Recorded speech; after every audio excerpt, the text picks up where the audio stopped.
When did you start lining up? Thursday? How do you get to the front of the line? This is like pulling back the curtain for me because I don't know how all of this process goes so that you get into the line. Wait for a couple hours. Like 2 hours ago, we just kind of decided to sit down over there. You started lining up 2 hours ago? Yeah? No? Does anyone ever faint in line? No, not yet. You're about to. The girl who was the beginning of hopelessness is about to faint. But you do have a question. Yeah. Great. That's a step in the right direction. Okay, I was wondering if anyone from the Supernatural cast could do a Stonehenge Apocalypse sequel with you. Who would you choose it to be?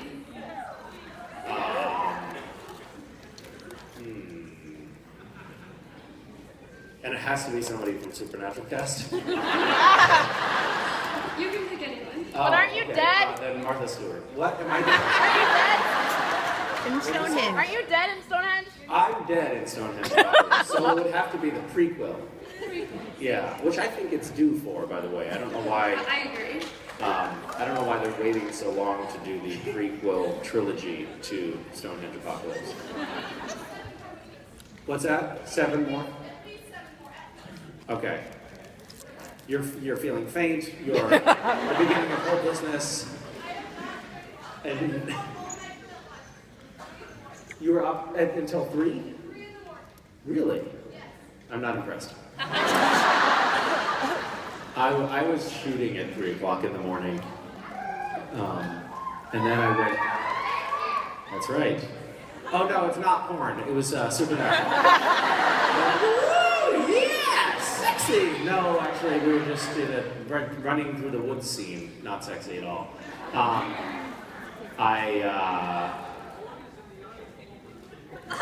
Then there was a man. I told this in my meet and greet already. So meet and greet people, cover your ears so you don't have to hear the same story twice. I got on the plane and I thought I'm at least gonna get a tiny bit of sleep on the plane. And I reclined the seat. They say you're not allowed to. I don't know why this rule is on planes that you can't put your seat back until you've taken off. It seems. What is the harm that's going to happen if you recline your seat before taking off? Does anyone know? You're gonna die? Safety? Oh, I see. Yeah, right. Because in case the plane crashes and you're comfortable, I don't know what the safety implication is. Do you really? You slide out from under the seatbelt. Great. That's a good point. Not valid, but good point. So anyway, as soon as the nose of the plane starts lifting up, I do the recline, and the guy behind me goes, and I was like, yeah, that didn't just happen, did it? You don't do that to another, like a grown-up doesn't do that to a grown-up, do they? And then I pretended, I told myself, well, he's doing that because maybe we're not at 10,000 feet or some, altitude where it's permissible to recline and be comfortable. And then I reclined again, and he pushed it up again.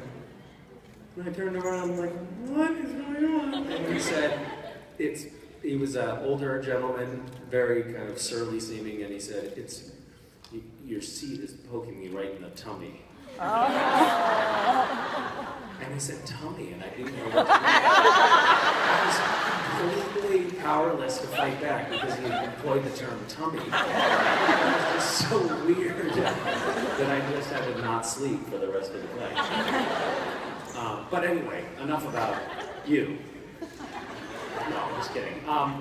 So did I inadequately answer your question? I said Martha Stewart. I said Martha. Great, thank you. Thanks for letting me know. Hi.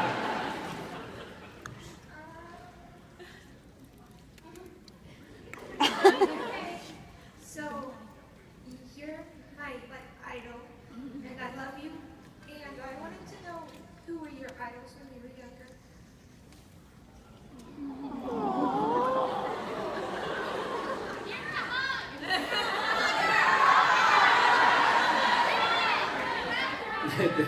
Suddenly the entire audience turned into an angry mob. How dare you, asshole!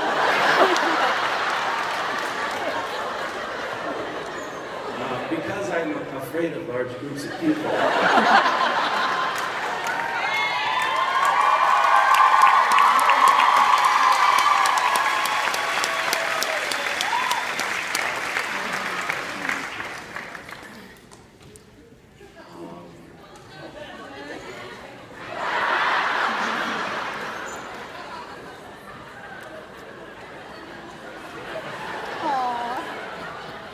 I don't know. I think I had little fragments of idols when I was growing up. Like my uncle could skip rocks really well, so I wanted to be like him in that department, and I am really good at skipping rocks. Let's see.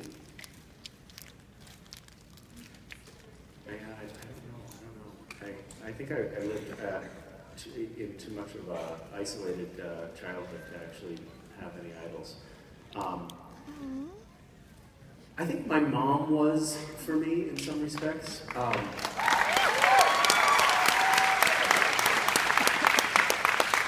Or I certainly sought to emulate her in a lot of ways. She broke a lot of rules, and I thought that was pretty great. She definitely sort of stuck to a certain set of principles that she had, and she didn't allow herself to be pulled away from them, even if it meant tremendous inconvenience. Like, she was determined not to have a shitty job, and I actually really admired that about her, even though it meant that we didn't have a house at all. Like, we lived in a tent for portions of my childhood, and we had no money at all. But it always felt like, yeah, but that's fine, because Zippy's mom doesn't have a shitty job that she doesn't like. And I'm not saying, like, that we really, I really do admire that, you know? She would say things to me like, you know, you don't have to go to school. Which I also really, that's an awesome point. You know, only if it's right for you.